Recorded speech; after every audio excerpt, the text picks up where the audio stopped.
Sound awakens something deep within. Welcome to this podcast, a space to slow down, tune in, and return to the song of your soul. In this fifth episode, I am joined by the radiant Stephanie Redfeather, a divine feminine change agent, a powerful champion of empaths, a shamanic minister, and an international award-winning author. I have a very special guest today, and her name is Stephanie Redfeather. Sometimes the most life altering moments don't begin with a bang. They begin in a quiet bookstore with a set of activation cards that wouldn't stop calling me. I didn't buy them right away. I went home, did my research, waited 2 weeks. But when I finally ordered them, I had no idea I was also ordering a new chapter of my life. What followed was a growing connection, not just to the messages in those cards, but to something deeper, a sense of being seen, held, and guided. Each time I asked a question, the response was uncannily precise and always delivered in the most loving and spacious way. It was through these divine messages that a seed quietly took root in me, the desire to coach, to guide, to create that same sacred space for others. And then came her book, and then the curiosity, and then the voice message I left one day, not knowing it would lead to one of the most transformative decisions of my life. Because, yes, even a coach needs a coach. And today, I have the absolute honor of sitting down with Stephanie Redfeather, who helped me mold not just my path, but my presence. A woman whose work, words, and the way of being gave me the courage to step into my own. This isn't just an interview, it's a return, a celebration, and a deep thank you. So let's begin. Thank you, Lakshmi. I am so honored by that introduction, and I am so looking forward to this conversation. Thank you so much for being here, Stephanie, and this means a lot. Um, so yeah, please tell us how these activation cards came about, and please, I don't know what else to ask. Yeah, well, there's a lot to share because, I've written and created enough things to know that there are times that I think I'm ready, like, okay, I'm ready, and I make the space and I sit down and then nothing comes. And so I have had to really surrender to the knowingness that when it's ready, it will flow through me. So I was ready to write these a year before I actually started. And so it was early January of 2020, and I had a session with one of the mediums that I work with, and I was talking about this. And the thing that was hanging me up was the artwork. Like, I've never done an Oracle deck before. So it's like, do I find the artist? Does my publisher find the artist? Do I pay the artist? Does the publisher pay the art? Like, I didn't know any of those details, and I was just getting hung up, and I was getting locked up. And my medium said, "Well, Steph, you're supposed to do the artwork." And I was like, "Oh," because I've been an artist my whole life, but I've never led with that. And so as soon as I made the space for that to be possible, that I would write the deck and do the artwork, everything just came pouring through. And so, if a person were to, have the Oracle deck and lay out all of the cards and look at them, you would notice that every single card either has circles or dots or both. And so that was one of the big messages that came through when I was creating this was incorporate circles and dots because those are the transmission vehicles of the activation codes of the information, whoever it is that is holding up a card, reading a message and working with it. My prayer every time I sat down to create this, and either, I'd sit down every day and I'm like, am I writing today or am I painting today? And it was just always the prayer that whatever I was doing would be imbued with the precise message, validation, guidance, clarity for each and every single person who worked with that card. Well, that the holding of that intention while you're working that whole time, I don't know how long it took, is so deep and it's so involved.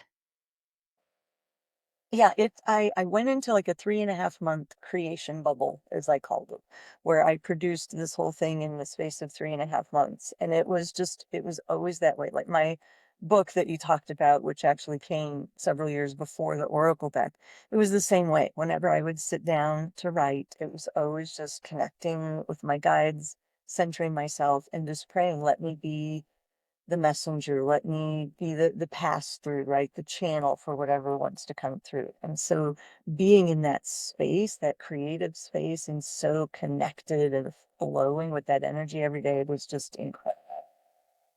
It's giving me goosebumps as you're saying it because it's not easy. Because day in, day out to for 3.5 months just for the Oracle deck, sorry, it seems very involved. And to hold that same clarity, same purpose throughout is huge. Yeah. Yeah. And it was, I mean, I was supported for sure.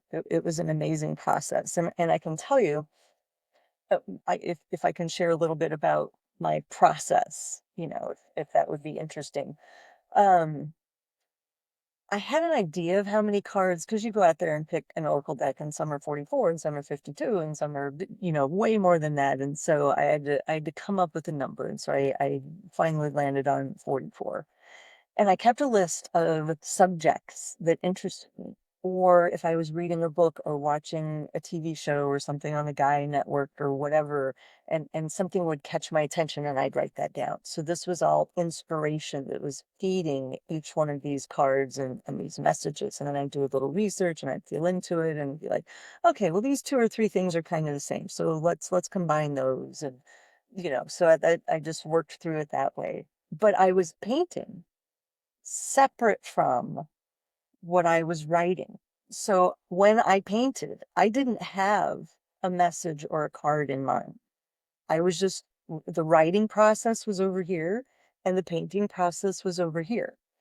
And as I got, I don't know, maybe 2/3 or 3/4 of the way through, then I started taking the artwork and I started taking, like just the titles of the cards and just letting spirit guide me, right? Matching up. Okay, this piece of art goes with this card, this piece of art goes with this card, so that I could then figure out, okay, I need to paint 6 more things. And so towards the end, they were a little more focused because I wanted to make sure that I had the right number of cards, the right number of paintings, and that they matched up and related to each other. But in the beginning, I was just painting and writing, and they started to come together later on.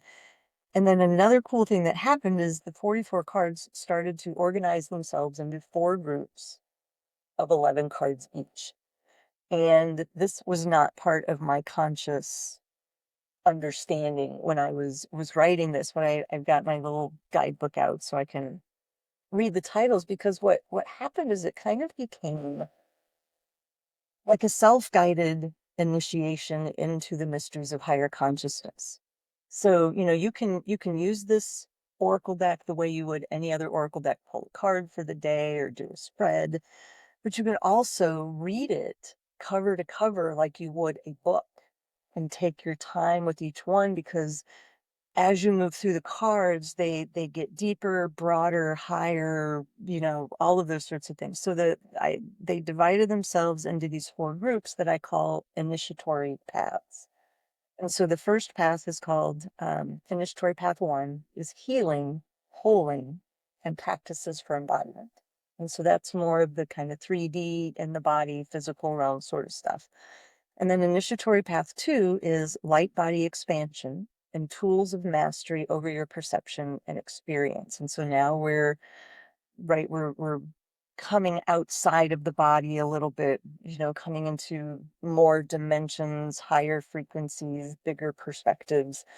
Initiatory Path 3 is activating higher consciousness the astral plane and tools of multidimensionality. And so now we're really moving out there into, huge, vast time and space, and dimensions, right, of existence.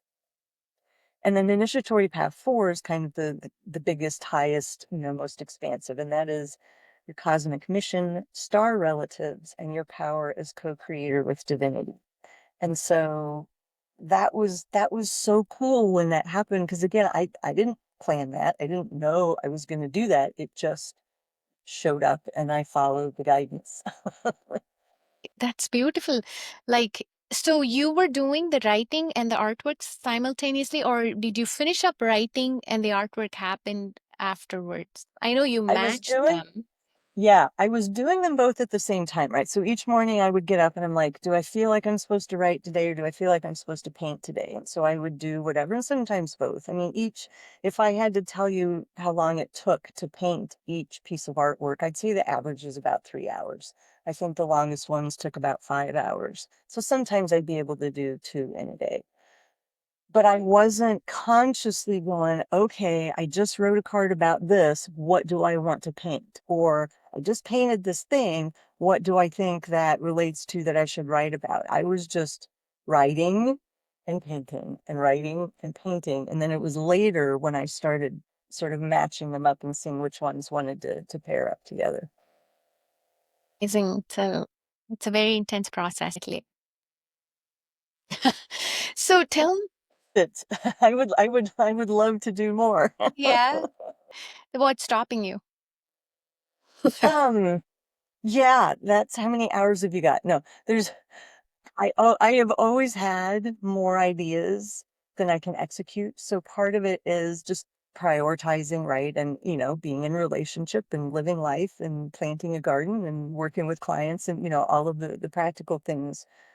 But there's a book that I've been wanting to write for several years that, once again, I think I'm ready, but clearly I'm not ready yet because every time I sit down to write it, it's not coming. And it's not writer's block. I don't really get writer's block in the traditional sense. I just know the feeling. I've done this long enough to know when I'm trying to force something that it's not time for yet. I hear you. So tell me a little bit about how your analytic background from Air Force and mathematics brought Yeah. you to spirituality. It's, How did I get yes, that? I Right. Yes, I completely get that because occasionally I look at that myself and I'm like, how the heck did I what the so but it's our life paths are so interesting. I have a teacher who said so eloquently, I'm not going to say it exactly how he did, but he said it's amazing how our life experiences, including our woundings and traumas, make us the perfect agent of our purpose. And so when I can look back on all of these sort of disparate, 180-degree sort of experiences, I can see now how that feeds what I do. But I went to a performing arts school when I was younger. So I don't know if you ever heard of the TV show Fame, or people that are listening remember the TV show Fame. But it's basically a school where you go to math class and then you go to drama class and then you go to English class and you go to dance class and you go to music class and you go to art class. So it's, the performing arts are woven in with, the academics. And so I absolutely loved that. I was a very creative, intuitive child. And then, my parents got divorced when I was 8. So there's, of course, wounding that happens with that. And then for high school, I had been living with my mom, and I decided for high school to go live with my dad and stepmom. And so that precipitated a whole lot of changes, and again, more things that my soul wanted me to go through. But I sort of naively assumed that when I moved in with my dad and stepmom that I could keep dance, that because it was a different part of the state. And so I figured we'd find a dance studio or place where I could keep doing it. No, that stuff was not recognized as important. And so I basically just got to choose whatever electives I had in school. And I took art for 4 years. But what was emphasized was much more practicality. And, that's, I speak about this in terms of the masculine and feminine. Had no idea what that was when I was going through it, right? It's something you learn later, and then you have this lens that then you can look back and see your experiences through that lens. And so the feminine aspect, the creativity, the sensitivity, the nature girl, all of those sorts of things. I started feeling very vulnerable as I came into my teen years, going through puberty, becoming a woman, didn't feel accepted, valued, seen, heard, understood by my parents. And so my masculine, to the best of his ability, came in and said, I'll save you. And he took my feminine and put her in a box and put her away for safekeeping. And so it's almost like you could chart feminine expression going down, masculine expression going up. And so by the time I was 16, 17 years old, in a position to have to start thinking about what am I going to do after high school, what am I going to do for college, what am I going to do for a career, it was very practical.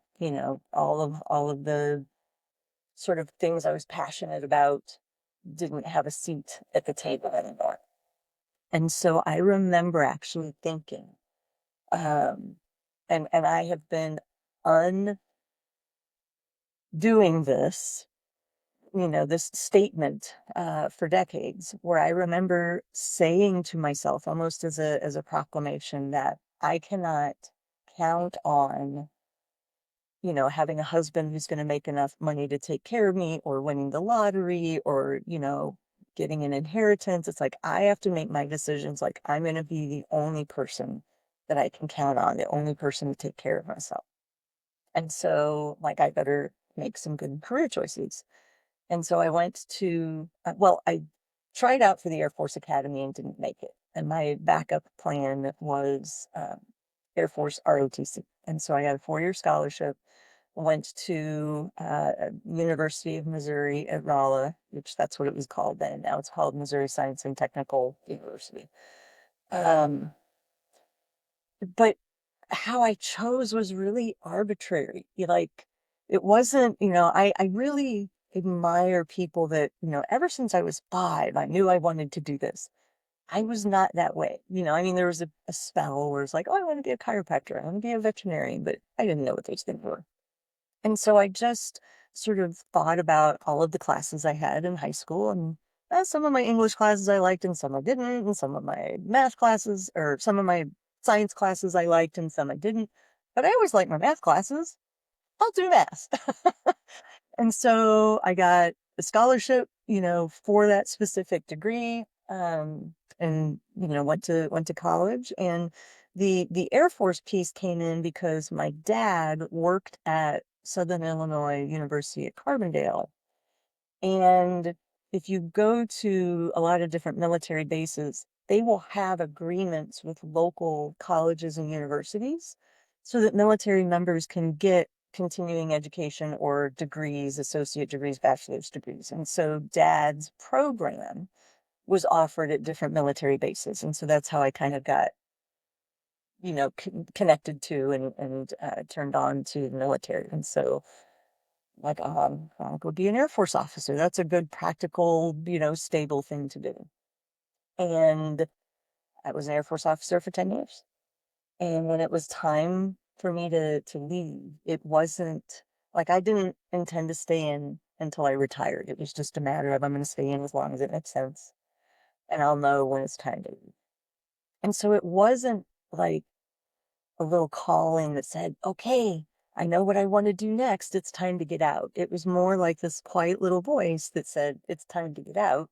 And then I was like, ha, what am I going to do? Like I had no plan. But when I got out, I started my own financial planning business because the agent with the company that I had been with, for however many years at that point was like, Steph, you're really good with people. Would you like to do this? And I just laugh because when I look back on it, it's kind of like when you're in grade school and the first, boy or girl that pays attention to you, whatever your persuasion is, and you get excited and you're like, oh, you like me? Okay, I'll like you back.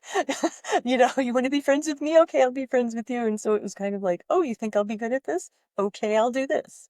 So there was no sitting with it, listening to my heart. What am I passionate about? There was none of that. And so I fully expected that's what I was going to do for the next 5, 10, 15 years. And I quit in less than 6 months because I hated it. And I lost $25,000 because I didn't stay in long enough to recoup the money that I had invested. And that really began my spiritual awakening in earnest. So what was the, like, I know that was the seed, but what happened after that? Like, What happened is I was, I'm just figuring out where to start.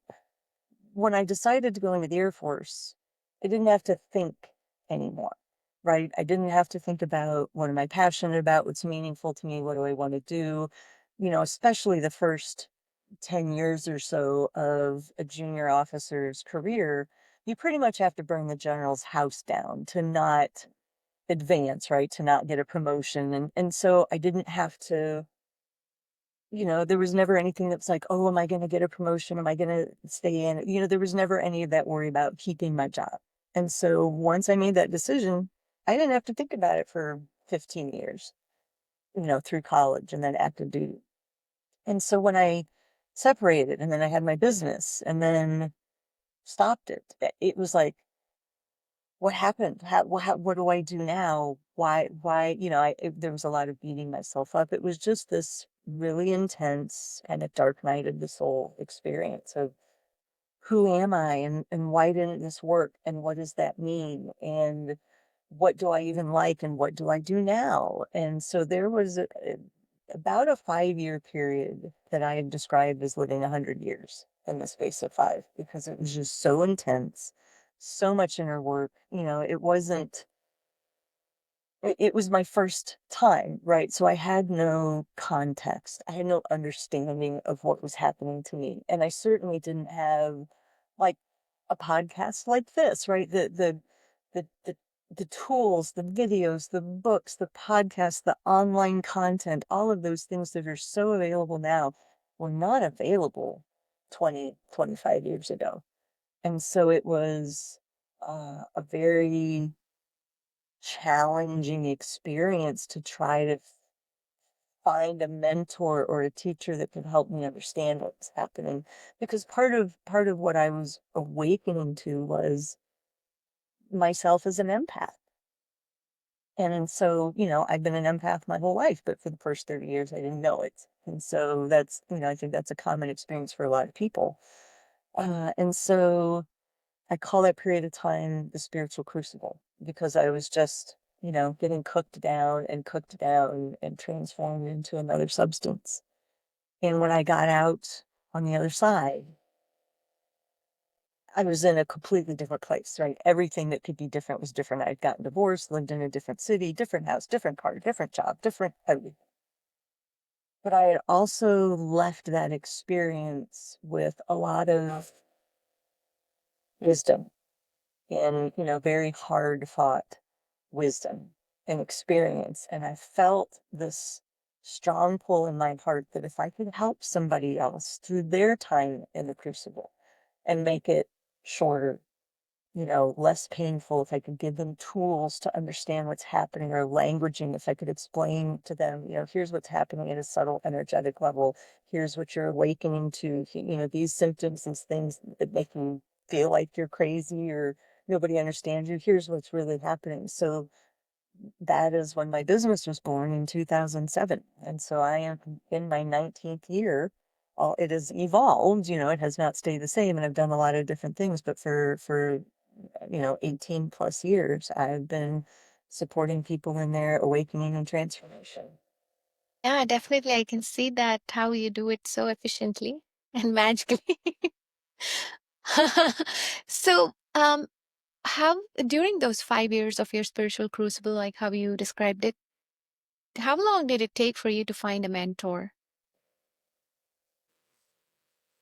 At the time, who was also a Reiki master. I was learning Reiki, so I did have a couple of Reiki masters who helped a little bit. At the time, I was living in when my last assignment in the Air Force, I was an ROTC instructor at St. Louis University, and so I lived across the river in Illinois. And my husband at the time, his parents were in Kansas City. There's his dad and stepmom were in Kansas City, and so um, after I left the military, after my financial planning business, after I left that, we ended up moving to Kansas City. And so I'm still in the crucible, still going through the process. When we got to Kansas City after a year or two is when we got divorced. But there was a whole new community that I was introduced to. And so um, in 2005, I went through something called the priestess process that was facilitated by a woman who became, next to my mom and my sister, the most influential woman in my life. So she facilitated the priestess process, but she was also a mentor and a teacher to me for a very long time. And then through her and through the spiritual community in Kansas City, I started meeting a lot more people and took classes and programs. And, I went through a shamanic apprenticeship. So I'm also a mesa carrier in the Pachacuti Mesa tradition of Peru. And I've been a mesa carrier for something like 18 years. So During this whole process, what I'm seeing is the universe guides you. It it gently guides you, gives you messages, and it gives you that wisdom. But we just have to be open enough to receive those messages. So tell me a little bit about how you started to perceive your messages. And you also explain in your cards, like, we are surrounded by all of these guides and helpers and star relatives, right? So tell me, like, when was that moment when you started to notice how universe is guiding you? and that's such a great question because in the beginning, I was la la la la la, I Yes. didn't know that's what I was doing, but I have a very strong will, and my way, is in my own personal journey of getting to understand and balance my masculine and feminine. I was very much in my masculine energy. So it's like, by God, I'm going to fit that square peg in that round hole and I'm going to make this thing happen. And so, I was going to, by God, my spiritual awakening, that is just not how that works. I mean, I remember, especially when I first started working with oracle cards in the beginning, I'd pull cards and I'd be like, like a tantrum, like a 5-year-old. I don't understand what these cards mean. This doesn't make any sense to me. I would just get so frustrated because I was just desperately seeking guidance, but I didn't know how to listen. And I think even more important than that, I didn't know how to trust. That was a big piece of it for me, was there was no experience in my life up to that point that forced me, right? That called me on the carpet and said, okay, it's time for you to start learning to trust yourself, learning to listen to yourself.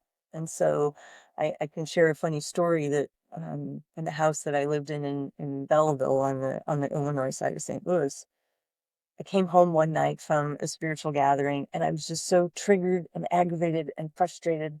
And I went in the kitchen and I kicked my shoes off because I just wanted to feel that satisfying thunk as my shoes hit the wall because I was just so pissed off and aggravated. And I kicked so hard that both shoes flew straight up to the ceiling and left two little black smudge marks. And so it's quite possible in that house that there are two little smudge marks that are still on the ceiling from when I just got so frustrated. And so, and I share these stories because I don't want people to think that, oh, it's just so easy. And it's like, maybe for some people, maybe their challenge lies in another area, but for many, many people, especially in Western society and in modern culture, those tools of listening and paying attention and, the subtle energies and subtle messages, those things are dismissed.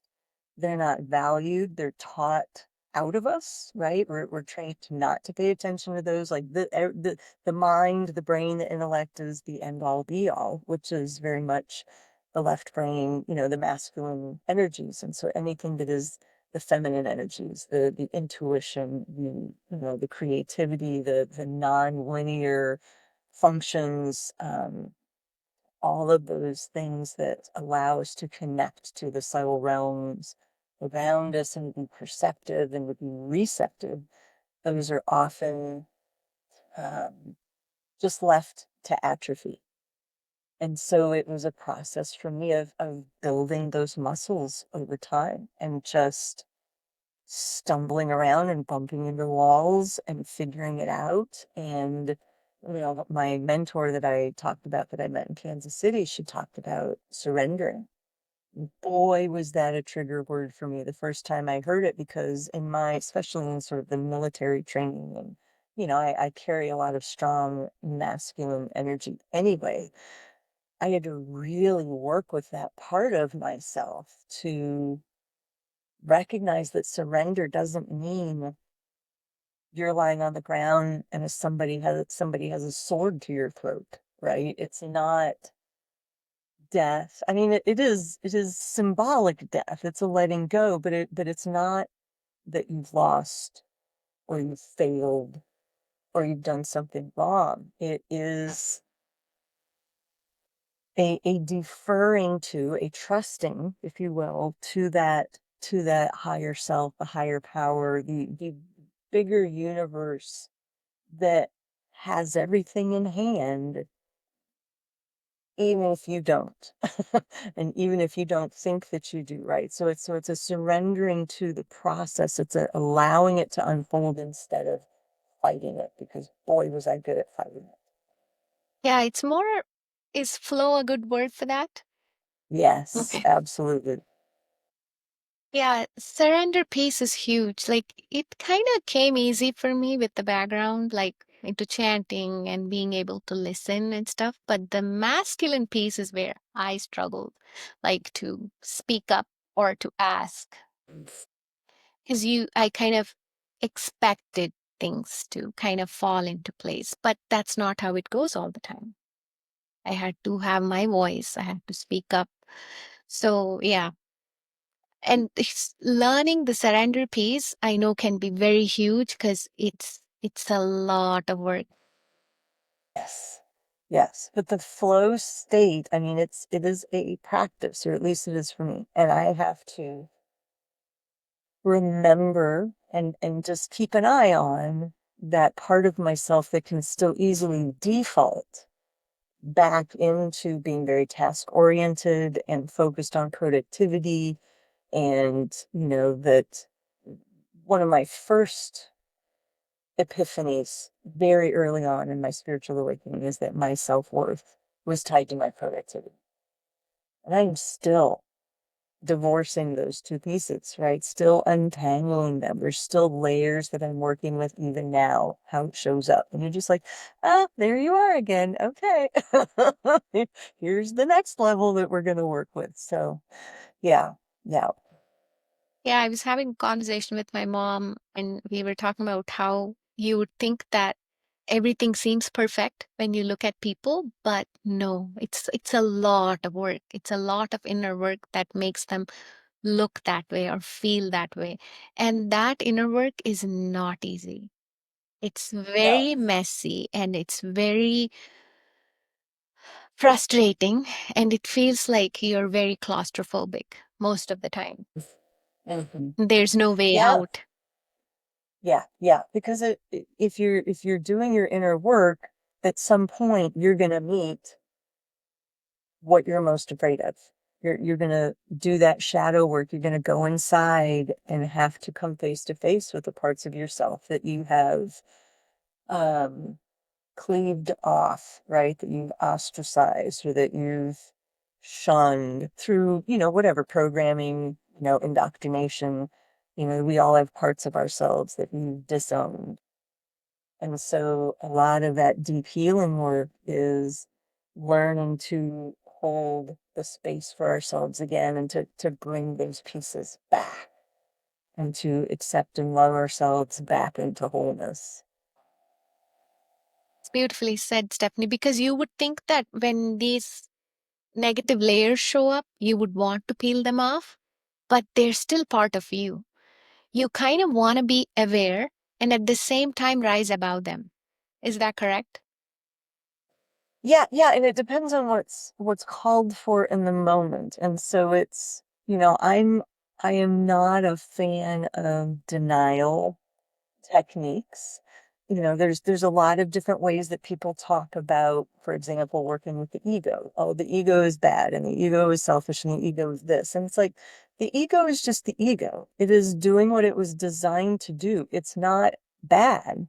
It's there to serve us. It was created to protect us and in all of the different ways that it does that. And so acknowledging it, to me, acknowledging what is way more powerful than fighting it, sending it away, shoving it down, because what you deny and suppress and repress, that's the definition of the shadow, right? You just shove it back down underground where it's still and always seeking expression, but now it's going to do it sideways at, inappropriate times and in inappropriate ways because you're not giving it the space to be with it.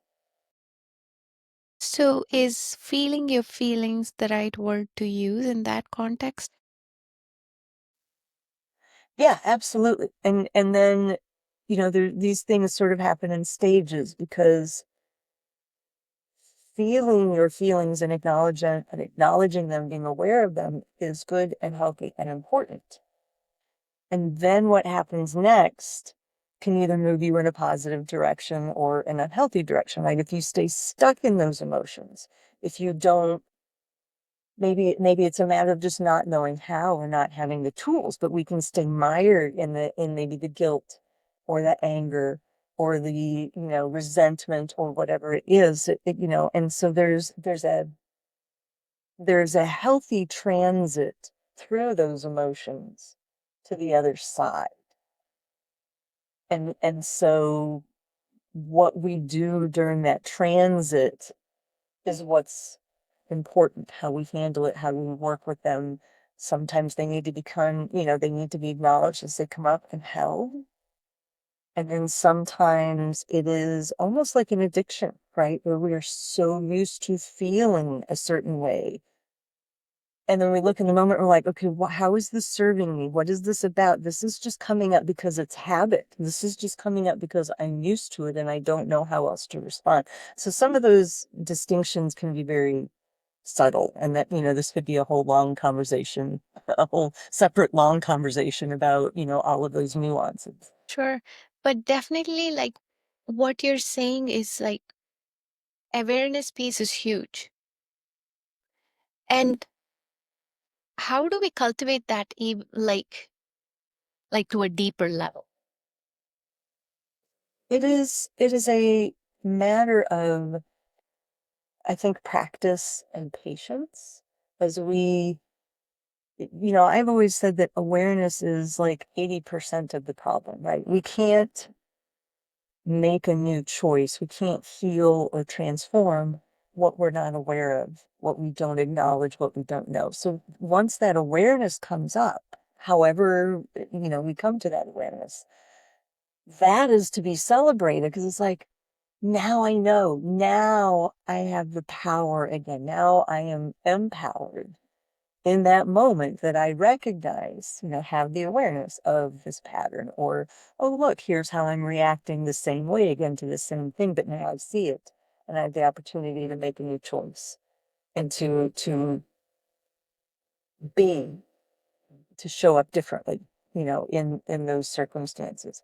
And so my experience is, once this awareness happens the first time, you will, as time goes on, you will catch yourself sooner and more frequently, right? So instead of a pattern or something going on for months at a time, you might catch it in a few weeks. And then, instead of weeks, you might catch it in a few days. And then after time, you can catch it in a few hours. And then more time goes by and you can catch it almost instantly when it shows up. And so that's just how it unfolds. And that's how you deepen with it, is just a matter of a daily practice and awareness and the intention to want to be aware of it. And So then intention is the key. intention, I feel, is so much more important than the specific. Yeah, let me give an example so it's not so conceptual. For example, I've taught Reiki for a lot of years. And I studied under two different Reiki masters. And so for people who aren't familiar with Reiki, there's an attunement process where you get attuned to the Reiki frequency. And so there's, generally a sort of a prescribed way, like ways that you prepare yourself as the teacher, and then the process, the ceremony that you do to pass the attunement to the other person. But whenever I teach it, I tell people, like, listen, I'm going to go through this process. Here's what you can expect. I'm going to do this, and then I'm going to do that, and then you're going to do this, and, let them know what to expect. But what I tell them is, as long as my intention is to give you the Reiki attunement and your intention is to receive it, we can go dance an Irish jig and it will still happen because that was our intention. So it happens no matter time and space or the distance. That's what I believe. And that's what I experience, that there is not, when you start getting into absolutes, when I hear people saying there is only one way to do this thing and this is the way to do it, I start to, I'm like, yeah, that doesn't feel right to me. That doesn't resonate as truthful.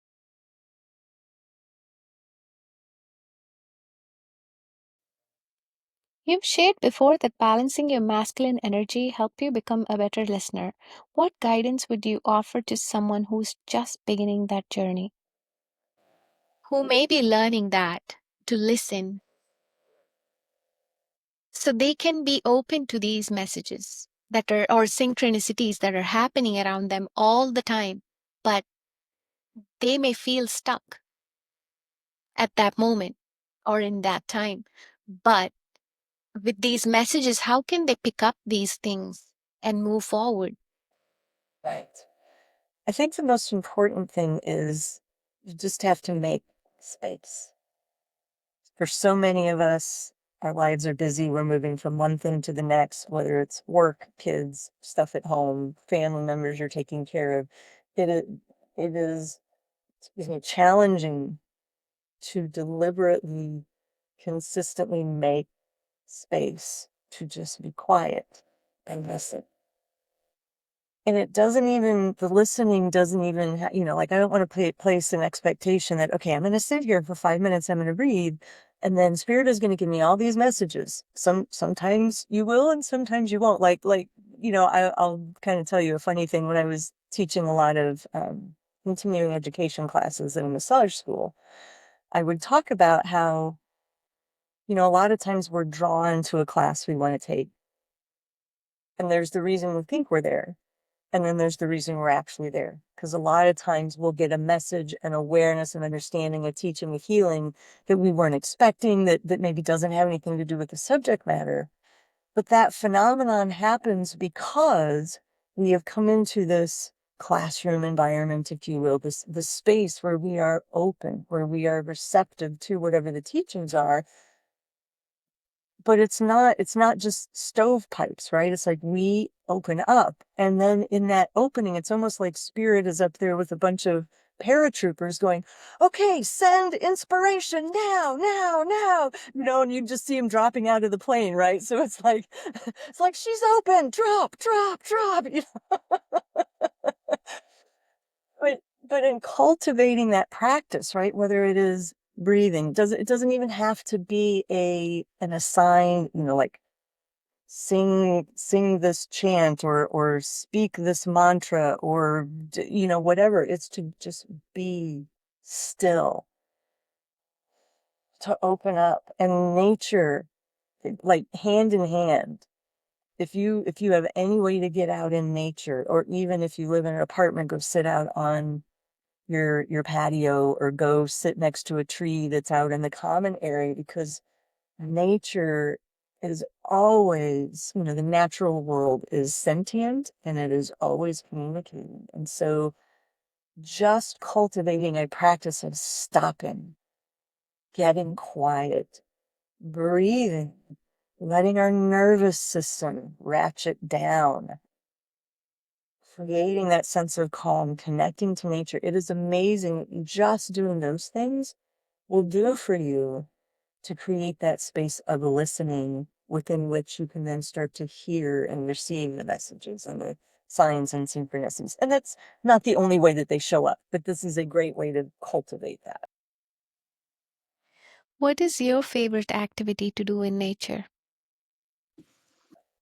I love being on the water, so canoeing or boating or, just walking through and connecting. I mean, I love listening to and watching and smelling nature, just the scent that accompanies each season and all of the beautiful changes that happen in the vegetation or the foliage. And I'm a bird watcher, and so I love watching the birds, but if personally, if I need kind of a deep reset or something more than just a daily practice, mountains are my go-to, because I know that I can be very ambitious. I have a strong drive, I have a lot of ideas. There's a natural degree to which I like to be busy and productive, and then there's the unhealthy side of that. But I like being active, I like contributing.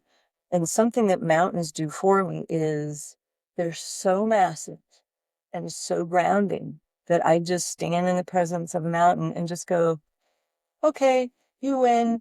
And there's something that I just immediately like collapse, but in a good way, right? It's like I stand at the foot of the mountain and I just surrender, because it is so massive. And it's like something that's big enough to hold me a million times over, right? It's like there's a comfort in being held by something or someone that really has you, and mountains give me that feeling. Feel the same way about mountains. It's just something magical about them. Just so nurturing and grounding and just safe at the same time.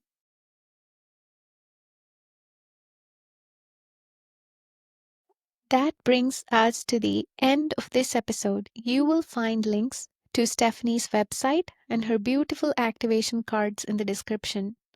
Definitely check them out if you feel called. And if anything from today resonated with you, please share this episode and subscribe to stay connected.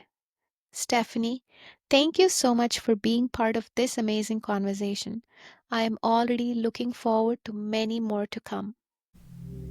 Thanks for tuning in. Take a deep breath, carry the peace with you, and I will see you next time.